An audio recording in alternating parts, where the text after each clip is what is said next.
friends. Much like me, you are probably starting your seeds and looking for places to put them. So I thought I'd take just a few moments and show you my seed starting setup, and I'd love it if you comment below on how you set up yours. As you can probably tell, this first shelving setup is supposed to be set up vertically. However, I took the two shelves apart and set them side by side so that they would be set up horizontally to make room for my very long shop lights. I also have this standard shelving unit. It says plastic storage rack. It's pretty heavy duty. We used to use it in the basement in storage to hold canned goods and that sort of thing. And now I'm just using it for my plant stands.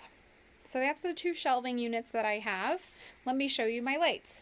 To start with, I started with this garage light fixture that my husband wasn't using. So I grabbed it for my plants. Here's the information on that. I have found that this doesn't work quite as well as the newer ones that we purchased, so let me show you those. It does have an on-off switch here. Then more recently, we purchased a set of these off of Amazon, and I just have them zip-tied to a chain, and the chain is just attached to the shelves, and then I can lower them or raise them just by moving the little S-hook on the top. I have the same lights, the same shop lights on this shelving unit, but it's set up a little differently. I have the zip ties threaded through the shelving unit to give somewhere that I could loop this chain through so that I can raise and lower the chain that way. All of the lights are either plugged into the outlet directly or a light strip and just shut off at night.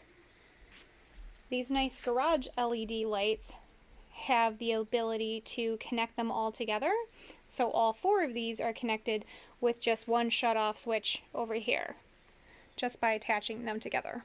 So before I kind of commandeered my husband's shop lights, I'd found this lighting system also on Amazon, and these are light strips. They're just LED light strips that I have, again, zip tied to a shelving rack, this metal shelving rack, and then I just used some ties and zip tied it to the bottom of the rack on top of it. These are only 12 inches long. You need quite a few of these.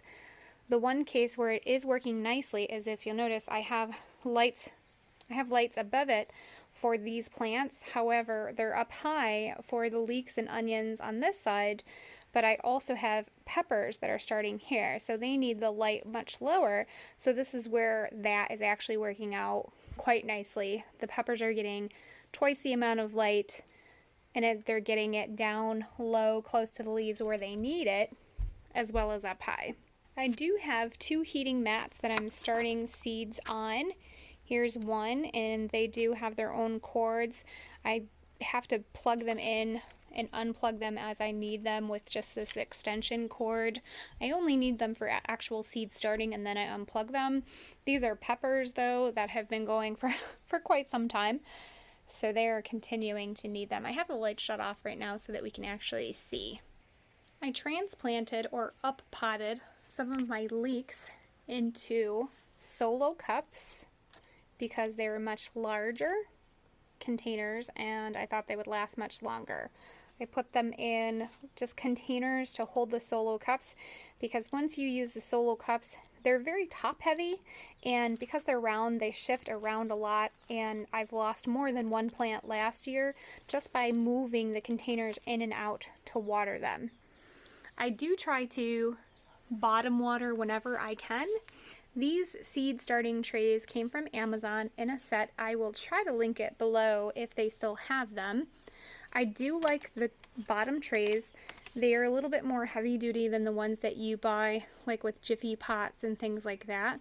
However, they still have these areas that split and kind of shred. So I wasn't thrilled about that. See, they're cracking already. But there's other parts of them that are much more solid and much thicker. So I guess the quality isn't the same across every piece, but they're working well. I like these. So that's what I'm using for seed trays. Up potting, that's my shelving units. That's what I have for lighting.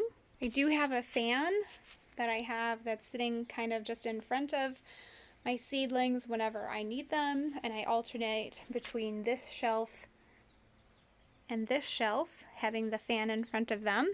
And as far as knowing when to start what, I looked up a very user-friendly planting guide that the Farmer's Almanac has. You just put in your area, your nearest city, and it will put all of the dates for you so that you can know exactly when you're supposed to start inside, when you're supposed to transplant outside, or the last column is when you can sow directly outdoors. I did look up a couple of things that weren't on the list initially, and I just put them on there. It does have two different planting methods. One is just by the calendar, by your last frost dates, and then another method is by the phases of the moon if you would like to plant that way. Alright friends, I hope that answers some of the questions on how I've been starting my seeds. This is the setup that I have going for now. It does evolve. I started out a little differently with just one shelf, and then I got the second one going because I knew that just by the amount of tomatoes that I started, I didn't have enough room to keep them going. So it's definitely a process that I'm going to continue to evolve with and develop over time. So if you have any tips or suggestions, please feel free to comment below and let me know. Otherwise, thanks for watching, and bye-bye for now.